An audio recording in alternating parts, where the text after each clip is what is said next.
Friends, நம்ம இன்னைக்கு இந்த வீடியோல எதை பத்தி பேச போறோம்னு பாத்தீங்கன்னா, இன்னைக்கு ஜூன் 21. இன்னைக்கு வந்து உலக சர்வதேச யோகா தினமாட்டு இந்த ஜூன் 21 கொண்டாடப்படுறாங்க.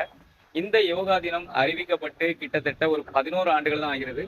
2014ஆம் ஆண்டுல இருந்து தான் இந்த யோகா தினம் வந்து சர்வதேச அளவுல வந்து ஜூன் 21ஆம் தேதி கொண்டாடப்படுது. 2014ஆம் ஆண்டு ஐக்கிய நாடுகளின் சபைகள்ல இதை வந்து ஜூன் 21 வந்து என்ன பண்றாங்கன்னா, சர்வதேச யோகா தினமாட்டு கொண்டாடலான்ட்டு அறிவிக்கிறாங்க. இதுக்கு பிறகுதான் இது வந்து சர்வதேச யோகா தினமாட்டு கொண்டாடப்பட்டு இருக்கு. இந்த யோகாவின் தாய்நாடுன்னு பாத்தீங்கன்னா நம்ம இந்தியா தான். நம்ம இந்தியாவில தான் இந்த யோகா வந்து உருவாக்கப்பட்டிருக்கு. வட இந்தியாவில் சிந்து சரஸ்வதி நாகரிகத்தில் தான் இந்த யோகா வந்து உருவாக்கப்பட்டிருக்கு. அதுக்கு பிறகு பாத்தீங்கன்னா இந்த யோகாவின் தந்தை வந்து கிருஷ்ணமாச்சாரியார் என்று அழைக்கப்படுது.